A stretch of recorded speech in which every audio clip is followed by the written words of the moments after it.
오늘은 무리를 걷는 믿음이라고 하는 제목으로 함께 말씀을 나누도록 하겠습니다. 오늘 본문은 예수님께서 바다 위를 걸으셨던 사건입니다.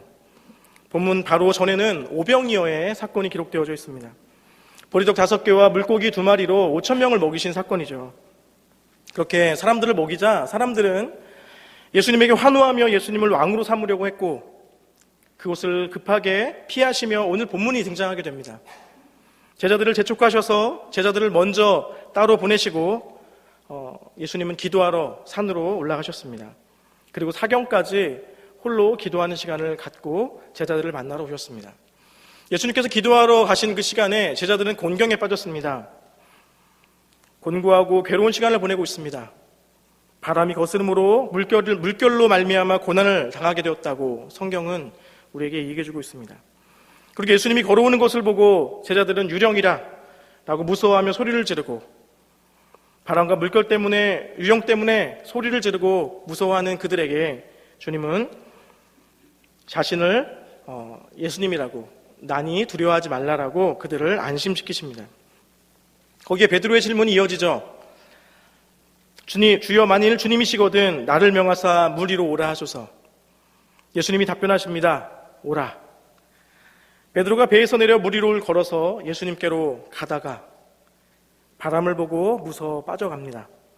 예수님은 바다에 빠져가는 베드로의 손을 잡아서 그와 함께 배에 오르십니다. 배에 있던 사람들은 그 광경을 보고 진실로 하나님의 아들이라 라고 고백하는 이야기가 오늘 우리가 읽었던 바로 오늘 본문의 이야기입니다. 오늘 예수님과 더불어 함께 주인공으로 이 본문에 등장하는 사람은 베드로인 것 같습니다. 이 베드로의 모습을 보면서 저는 그런 생각들을 하게 됩니다. 예수님과의 경험이 많을수록, 예수님과 접촉된 지점이 많을수록 그것은 실패든 성공이든 더욱더 주님께 가까이 나가는 쪽이 된다는 것을 보게 됩니다. 그것을 저는 경험과 전진이라는 단어를 좀 사용해서 살펴보고 싶습니다. 모든 사람들이 하나님에 대한 경험을 통해서 믿음이 자라나게 됩니다.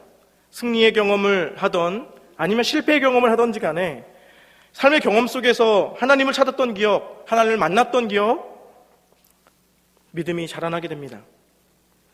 그리고 그러한 믿음은 우리로 하여금 한 걸음 더 하나님께 나아가게 하는 전진하는 성격을 가지고 있는 것이죠.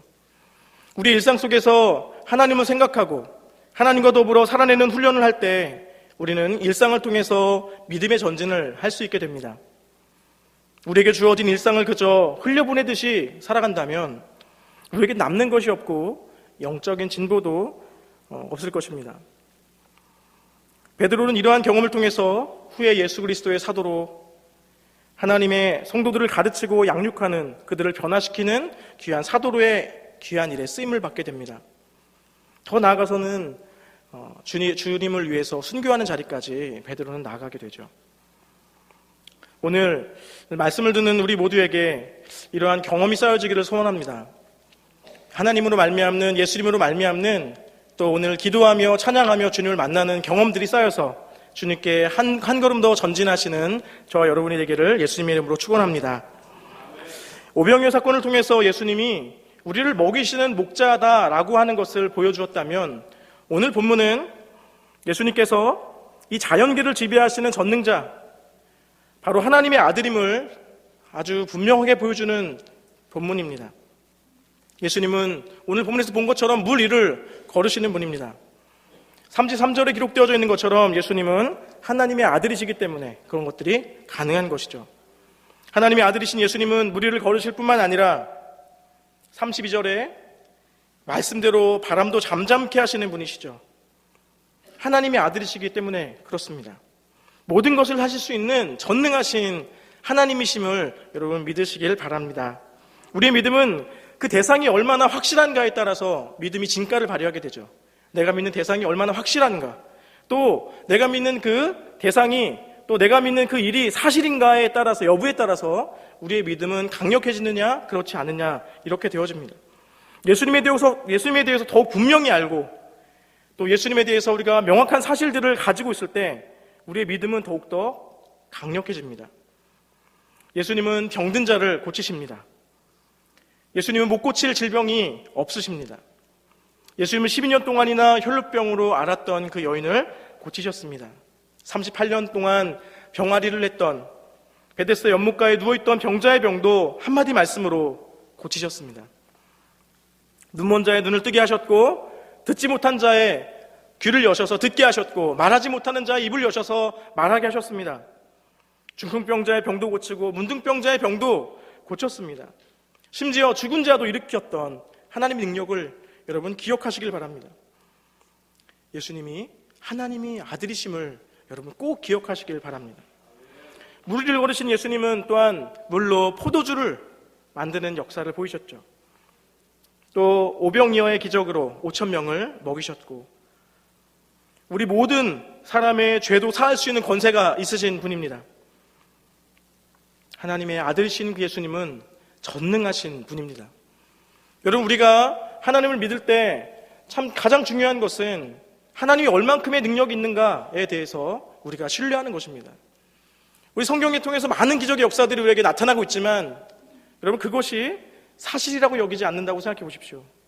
이것은 그저 이야기일 뿐이야 라고 생각해 보십시오. 우리에게 능력이 있습니까? 우리가 이것을 사실로 받아들이고 하나님이 정말 우리에게 능력 있는 분이라고 하는 사실을 우리 마음에 믿으면 그것이 우리의 믿음의 힘이 되어질 줄로 믿습니다. 예수님은 전능하신 뿐만 아니라 전지하신 분입니다. 모르는 게 없으신 분이죠. 제자들이 공경을 겪고 있었던 때는 밤 사경 때였습니다. 우리식으로 환산하면 새벽 3시에서 6시 사이를 말하고 있습니다. 밤이 매우 깊었습니다. 물결도 몹시 크게 일고 있습니다. 바람은 거세게 불고 있고, 따라서 지척을 분간하기가 어려운 상황이죠. 제자들이 타고 있던 배는 벌써 가던 길을 잃어버린 채로 그저 풍랑에 휩쓸려 어디론가 떠내려가고 있었던 상황입니다. 제자들은 자신들이 가야 할 길이 어딘지 모른 채 풍랑을 어떻게든 이겨보려고 힘쓰고 있는 그런 상황 가운데 있는 것이죠. 어디에 있는지도 모릅니다. 어디에 있는지도 모르는 주님은 그들을 알고 찾아오십니다. 예수님은 하나님의 아들로서 전지하시고 전능하신 분임을 여러분 기억하시면 좋겠습니다. 여러분, 혹시 여러분의 삶 가운데에 고난이 있는 분 계십니까? 전지하신 우리 예수님은 모든 것을 다 아십니다. 우리의 어려운 사정을 다 알고 계시고, 또 해결할 힘이 우리에겐 없지만 주님께는 그러한 해결할 힘이 있습니다. 예수님이 전능하시기 때문에 우리의 모든 어려운 문제를 해결할 수 있는 능력이 그에게 있습니다. 거기에 우리에게 힘든 일이 있어도 낙심하지 말아야 하는 것은 전능하신 하나님이 우리 편이고 우리를 도우시기 때문에 그렇습니다. 예수님께서는 왜 무리를 걸어서 제자들을 찾아오셨을까요? 그 밤 사경에 물 위까지 걸으면서 제자들을 왜 찾아오셨을까요? 제자들에게 나 무리를 걸을 수 있어 라고 하는 것을 자랑하기 위해서일까요? 그렇지 않습니다. 오셔서 바로 처음에 했던 말씀이 뭐였습니까? 27절의 말씀인데요, 제자들에게 오셔서 제일 먼저 해주셨던 말씀이 안심하라, 내니 두려워 말라 였습니다. 고난 중에 있는 제자들을 위로하시고 그들을 고난 가운데서 구원하여 주시기 위해서 예수님이 친히 무리를 걸어서 제자들을 찾아와 주신 것이죠. 여러분, 혹여라도 우리에게 고난이 있다면, 우리에게 어려움이 있다면, 또 힘겨운 상황 가운데 나홀로 있다 여겨지는 상황을 보내고 계시다면, 우리 예수님은 여러분들을 홀로 내버려 두지 않는 분이심을 기억하시기 바랍니다. 마태복음 28장 20절에 볼지어다 내가 세상 끝날까지 너희와 항상 함께 있으리라. 예수님은 약속하신 그대로 지금도 무리를 걸어서 우리에게 찾아오십니다. 우리를 찾아오셔서 우리에게 말씀하십니다. 안심하라, 내니 두려워 말라. 예수님은 따뜻한 말씀으로 우리를 위로해 주실 것이고, 잠시도 지체하지 않으시고 즉시 손을 내밀어서 우리를 붙잡아 주실 것입니다. 우리를 다시금 일으켜 세워주실 것입니다. 우리로 하여금 다시금 무리를 걸을 수 있도록 우리의 손을 붙잡아 주실 것입니다. 오늘 본문의 이 바다의 사건은 마태복음의 8장에도 바다의 사건이 나오고 있는데 그것과는 조금 다른 느낌을 전해주고 있습니다. 8장에서는요, 풍랑이 일 때 제자들이 또 당황하고 있을 때 예수님께서 바다에 잠잠하라라고 명령하십니다. 바람에게 명령하고 파도에게 잠잠하라라고 명령합니다. 그때 고요해지는 일들이 있었습니다. 그런데 오늘 말씀에서는요, 그런 말씀이 전혀 있지 않습니다. 말씀하시지 않고 오직 주님만 그곳에 계십니다. 그런데 어떤 일이 생겼냐면 주님이 그곳에 계신 것만으로 바람이 멈추고 풍랑이 잠잠해졌다는 것입니다. 예수님께서 임재하시는 것만으로 풍랑이 잠잠해졌습니다. 예수님께서 그냥 함께 하시는 것만으로 우리를 둘러싼 모든 풍랑이 잠잠해지는 것을 주님은 말씀해주고 계신 것입니다. 우리가 기억해야 되는 것은 예수님은 우리가 성공했을 때만 찾아오시는 분이 아니라 또 예수님은 우리가 실패했을 때도 변함없이 우리를 찾아오시는 분임을 기억하시길 바랍니다. 예수님은 우리가 강할 때에만 우리를 찾아오시는 것이 아니라 우리가 약해졌을 때도 변함없이 우리를 찾아오시는 분이심을 기억하시길 바랍니다. 예수님이 찾아오셨던 성경의 이야기들은 굉장히 많이 있습니다. 눈먼 자를 찾아오시고 베데스다 연못가로 찾아가시고 삭개오를 찾아가시고 엠마오 마을로 내려가던 두 제자를 예수님은 찾아가셨습니다. 고난 가운데 있을 때, 약해져 있을 때, 실패했을 때 우리를 내버려두지 않으시고 더욱 우리를 가까이 찾아와 만나주시는 분이 예수님이셨습니다. 때에 따라서 우리가 물 가운데로 행해야 될 때가 있습니다. 그때에도 예수님은 변함없이 우리를 찾아와 주시고 우리와 함께 하시면서 물이 우리를 침몰하지 못하도록 우리를 지켜주실 것입니다. 때에 따라서는 우리가 불 가운데로 행해야 될 때도 있습니다. 그럴 때에도 예수님은 변함없이 우리를 찾아와 주셔서 우리와 함께 하시며 불꽃이 우리를 태우지 못하게, 불꽃이 우리를 사르지 못하도록 우리를 지켜주시고 보호해 주실 것입니다.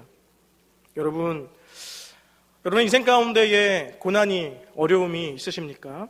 낙심하지 마시길 바랍니다. 전능하신 주님이 우리와 함께 하시기 때문입니다.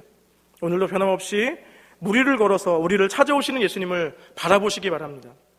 예수님이 우리를 구원하여 주실 줄로 믿습니다. 이 바다 위를 걷는다는 것은 무엇을 말하는 것일까요? 곤고할 수밖에 없는 인생, 절망할 수밖에 없는 그런 자들에게 다른 세계가 있음을 말해주는 것입니다. 우리가 물 위를 걷는다라는 것은 한 번도 상상해보지 않은 일 아닙니까? 물 위를 걷는다라고 하는 것은 이거는 나의 이성으로는 도저히 납득할 수 없는 일 아닙니까? 우리로 하여금 믿음의 세계로 들어오라는 초청입니다. 물 위를 걷는다라고 하는 것은 지금 너가 생각하는, 아무리 너가 머리를 굴려봐도, 너가 아무리 많은 생각을 막 이 안에 끄집어내서 어떻게든 살아보려고 발버둥을 쳐도 하나님이 내시는 길하고는 비교가 안 된다는 것을 우리에게 보여주는 것이죠. 물 위를 걷는다고 누가 생각할 수 있겠습니까? 여러분, 이것이 다른 세계가 있는, 믿음의 세계가 있다라는 것을 우리에게 보여주는 것입니다. 저마다의 세계에는 법칙이 있죠. 제가 처음으로 이곳에는 이런 법이 있구나 라고 하는 처음 느꼈던 곳은 바로 군대였습니다.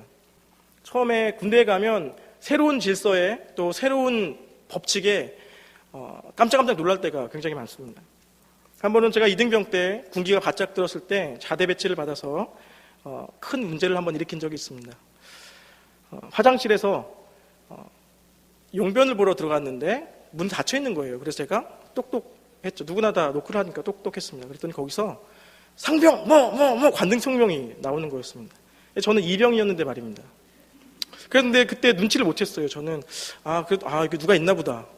그리고 옆 칸을 또 똑똑 두드렸습니다. 우리가 늘 하던 방식대로 똑똑 두드렸습니다. 그랬더니 거기서 이병 또 이렇게 또 저보다는 고참이죠. 이병이었지만 제가 개념을 못 잡고 다시 또 문을 두드렸습니다. 다음 칸에 또 똑똑 두드렸습니다. 그랬더니 그 안에서 밖에 누구십니까? 그렇게 물어보시는 거예요. 그래서 제가 이병 박현규입니다. 어떻게 됐는지 아시겠습니까? 거기 그 변기 안에서 막 저를 향해서 욕을 하시면서 너 거기 꼼짝 말고 있어.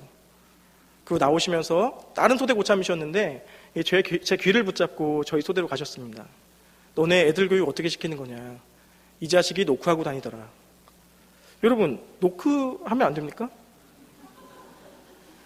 노크하면 안 돼요? 그러면서 제가 이제 그래서 저는 아직 영문을 모른 채 관물대 앞에 앉아 있었습니다. 어떤 고참이 지나가다가 야, 너 노크했다면서. 노크했습니다. 미친 거 아니야? 그럼 쭉 지나가요. 야, 어떤 또 고참이 지나가면 야, 너 노크했다면서. 노크했습니다. 야, 미쳤구만. 여기 또 지나가요.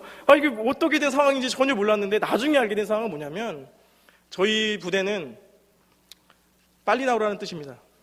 고참이 빨리 나오라는, 문이 닫혀 있으면 그냥 누가 있는 걸로 알아야 되고 참아야 됩니다, 밖에서.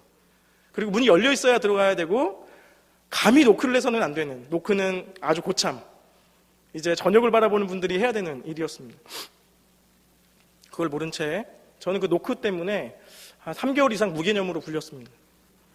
당연히 노크는 당연히 괜찮은 건 줄 알았는데, 그럼 더 웃긴 얘기 해드릴게요.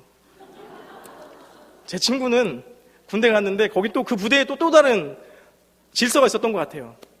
점심을 먹고 그 자대 배치 받아서 이제 양치질을 하고 있었습니다. 화장실에서 양치를 하고 있는데 어떤 고참이 딱 지나가다가 이등병 양치하네 하면서 딱 들어갔대요. 그 다음부터 또 문제가 시작됐습니다. 야, 너 양치했다면서? 양치했습니다. 미친놈, 미친 거 아니야? 야, 너 점심 먹고 양치했다면서? 양치했습니다. 야, 너 뭐 잘못된 거 아니야? 계속 이렇게 막. 여러분, 점심 먹고 양치하면 안 됩니까? 그 부대에서는요, 이등병들이 점심 먹고 고참들 심부름하는 시간이라는 거예요. 한가하게 양치질 하면 안 된답니다. 한가하게 거울 보고 있으면 안 된대요. 이게 우리가 알지 못하는 세계의 법칙들이 있었죠. 참 그런 거 모르고 가서 개념 잡느라 참 오랜 시간이 걸렸습니다. 나중엔 저도 너 노크했다면서, 야, 너 양치했다면서 저도 이렇게 변해가더라고요. 그곳에 법칙이, 질서가 있기 때문에 그렇습니다. 그리고 믿음의 법칙이 있습니다. 베드로는 자신의 믿음 없음으로 인해서 주님께 꾸지람을 들어요. 베드로의 이 믿음 없음이 꾸지람을 받을 만한 일입니까? 여러분 한번 또 이거 생각해 보실 만한 문제예요. 무리를 걷지 못한다고 혼났어요. 무리를 걷지 못해서 베드로가 혼나고 있는 장면입니다. 야단맞고 있는 장면이에요. 바람이 불어오는 풍랑 위를 걷다가 점점 빠져들어가는 그 일, 여러분 이것이 혼날 일입니까? 우리에겐 너무 자연스러운 일 아닌가요? 우리에겐 너무나 자연스러운 일인데 왜 일이 주님에게 야단맞아야 될 일일까요? 그것은 창조주 하나님과 함께하면서 무리를 걷지 못한다면 야단맞아야 된다는 겁니다. 창조주 하나님과 함께하면서 주님에 대해서 의심했다면 그것이 야단맞을 일이라는 거예요.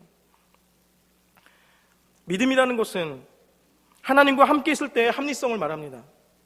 하나님과 함께 할 때는 또 하나님을 믿는 사람이라면 믿음의 결정을 해야 된다는 것이죠. 이것을 우리가 잘 보여주고 있는 사건이 민수기 12장에 등장하고 있는 12정탐꾼의 이야기입니다. 12정탐꾼의 이야기만 보더라도 이 2명만 믿음의 결단을 내리죠. 12명이 정탐을 갔는데 그 중에 10명은 우리는 저들에게 상대가 안 됩니다. 그러나 2명만 이 땅은 주님께서 우리에게 주신 땅입니다. 우리 이길 수 있습니다라고 했던 2명. 그리고 10명은 안 됩니다. 우린 상대가 안 됩니다. 겁에 질려서, 두려움에 질려서 돌아왔습니다. 그런데 하나님은 누구의 손을 들어주셨습니까? 우리의 눈으로 보면 인간적인 시각, 그것이 합리성이라고 우리는 말하는 것이죠. 10명의 이야기가 맞으면 10명이 똑같은 이야기를 하면 그 이야기가 맞는 거죠. 그런데 하나님은 2명의 이야기에 비중을 두기 원하시는 거죠. 2명의 그 관점을 더 하나님께서 기뻐하신다는 겁니다. 믿음의 눈으로 보고 믿음의 결정을 하는 그 2사람, 다수결이 중요한 것이 아니라 믿음의 결정이 옳았음을 주님은 말씀하셨습니다. 골리앗과 싸우는 다윗을 볼까요? 여러분, 골리앗 앞에 나아가는 것이 합리적입니까? 오히려 골리앗 앞에 서는 것은 멍청한 짓입니다. 상대가 안 되는 거죠. 그런데 하나님 앞에서는 골리앗 앞으로 나아가는 것이 합리적입니다. 하나님이 함께하는데도 두려워하며 나아가지 못하는 것, 이것이 비합리적인 것이죠. 사람들이 보는 관점, 우리가 생각하는 상식이 중요한 것이 아니라 믿음의 관점으로 보는 세계가, 믿음의 관점으로 보는 그 관점이 중요하다는 것을 말씀해주고 있다는 것입니다. 이렇듯 하나님과 함께 있을 때의 합리성을 따라서 무리를 걸어가는 것, 이것이 믿음을 가진 자의 정상적인 방식이라는 것입니다. 바람과 풍랑을 보고 두려워서 물에 빠져가는 것이 믿음이 없는 것이라는 것을 주님은 말씀해주고 있는 것입니다. 베드로는 그렇게 주님을 경험합니다. 물에 빠져가며 주님을 경험하고 그리고 주님께 더욱 전진하게 됩니다. 이 사건으로 예수님은 보다 깊은 차원의 구원을 베드로에게 가르쳐주고 있습니다. 단지 물에서의 건져냄 그것만이 구원이 아니라 믿음의 삶을 알려주고 계시는 것이죠. 믿음으로 사는 것은 의심을 버리고 하나님을 전적으로 의지하는 것이라고 베드로를 야단함으로 알려주고 계십니다. 베드로가 물에 점점 빠져갑니다. 위기가 처했습니다. 그때 베드로가 어떻게 했습니까? 베드로는 어부였죠. 고기 잡는 사람이었습니다. 물과 가까이 있었던 사람이었습니다. 어쩌면 수영도 할 수 있었던 사람이었을 것입니다. 마음만 먹으면 자기가 점점 빠져가는 그 거리에서 배까지 수영해서 얼마든지 갈 수 있었던 사람이었을 것입니다. 그런데 그가 위기에 처했을 때 그가 어떻게 행동했습니까? 주여 나를 구원하소서라고 주님의 이름을 불렀습니다. 그는 예수님에게 구원을 요청했습니다. 우리는 이 대목을 집중해서 보며 우리의 삶에 어려운 일이 닥칠 때에 우리의 힘으로 애쓰려는 것, 우리의 힘으로 할 수 있는 것들이 많지만 주님의 이름을 먼저 부르시길 바랍니다. 언제나 우리의 문제 해결은 예수 그리스도에게 있습니다. 우리에게 어려운 일이 생겼습니까? 그럼 내 입으로 발버둥 치지 마십시오. 주여 나를 구원하소서, 주여 나를 구원하소서. 절박한 마음으로 예수 그리스도에게 우리의 손을 내미십시오. 베드로로부터 구원의 요청을 받으신 예수님이 어떻게 하셨습니까? 즉시 손을 내밀어 그를 붙잡으셨습니다. 잠시도 지체하지 않으시고 즉시 손을 내밀어서 베드로를 붙잡아 건져주셨습니다. 베드로는 예수님의 사랑하시는 수제자였죠. 그러한 베드로도 믿음이 적어서 물에 빠졌습니다. 그러면 우리는 어떻겠습니까? 물론 우리도 때에 따라서 예수님을 바라보며 무리를 잘 걸어갈 때가 있습니다. 그러다가도 주변에 거센 바람이 불어오고 바람과 물결이 계속해서 우리에게 보여지고 무섭게 다가오면 겁을 먹고 물에 빠질 때가 많이 있습니다.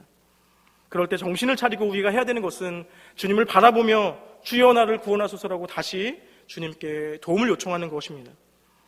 그런데 우리의 문제가 무엇이냐면 주님께 구원을 맡긴다고 하면서 맡기지 않는 것입니다.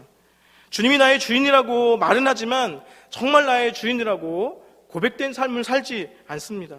우리 보좌의 결정권을 주님께 주지 않는 것, 여러분 이것이 우리가 입술로는 주님을 믿지만 삶으로 주님을 섬기지 않는 모습입니다. 우리는 여러 가지 이유로 주님을 찾지 않습니다. 여태까지 모든 인생은 내가 헤쳐왔기 때문에, 나의 경험 때문에 주님도 열심히 하는 자를 도우셔라고 하며 주님을 찾지 않는 사람들이 있습니다.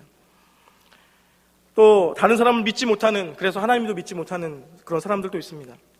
또 어떤 사람은 죄책감을 가지고 내가 하나님께 지은 죄가 있는데 어떻게 하나님께 부르짖겠어?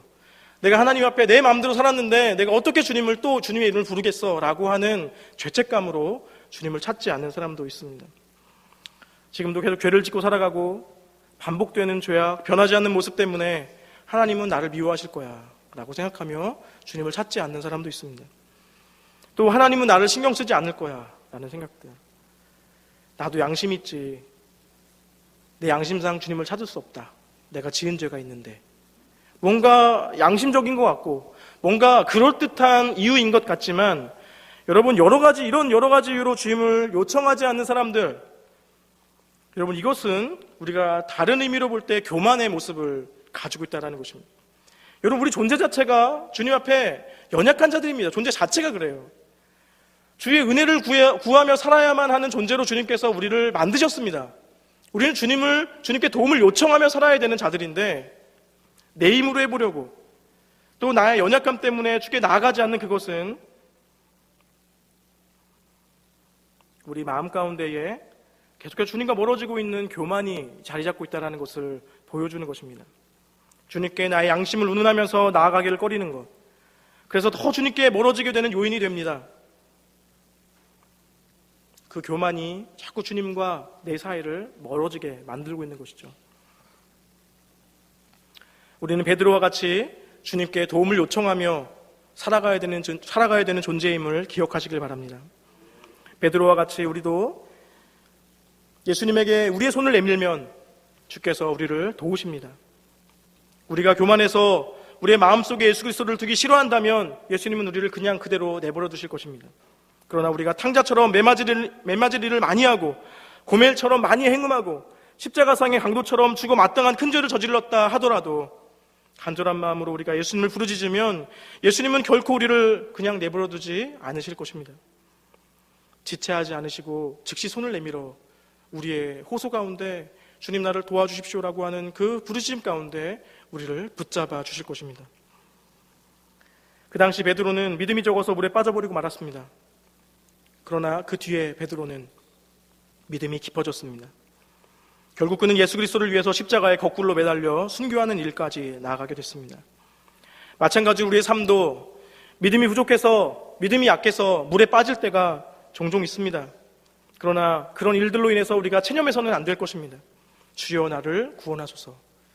다시 주님께 도움을 요청하며 일어나야 하는 것이죠. 주님께 부르짖을 때에 예수님은 즉시 손을 내밀어서 우리를 구원해 주실 것입니다. 예수님은 우리를 무너뜨리려고 세차게 부는 그 바람을, 세차게 부는 그 풍랑을 잠잠케 해주실 것입니다.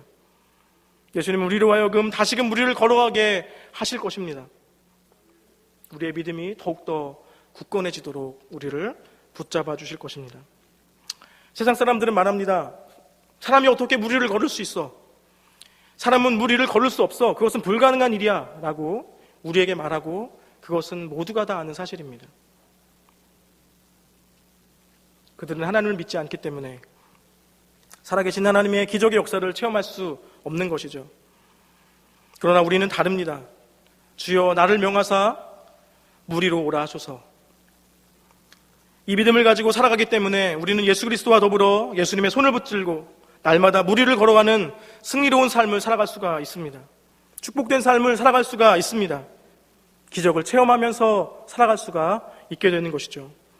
물론 때로는 우리가 부족하고 연약해서 물에 빠질 때도 있습니다. 그러나 거기서 낙심하면 안 됩니다. 무리를 걸어오시는 예수님을 바라보면서 주여 나를 구원하소서 말해야 됩니다. 그때에 주님이 다시금 손을 내밀어 주셔서 우리를 다시금 일으켜 세워 함께 무리를 걸어가게 해주실 것입니다. 거세게 부는 바람 너무 집중해서 보지 마십시오. 우리를 공격하려고 몰려오는 물결 여러분 집중해서 보지 마십시오. 오늘도 무리를 걸어서 나를 찾아와 주시는 예수 그리스도만을 바라보시기를 바랍니다. 예수님의 손을 붙들고 날마다 예수님과 동행하면서 예수님과 더불어 무리를 걸어가는 믿음의 삶을 살아가시는 여러분과 제가 되기를 주님의 이름으로 축원합니다.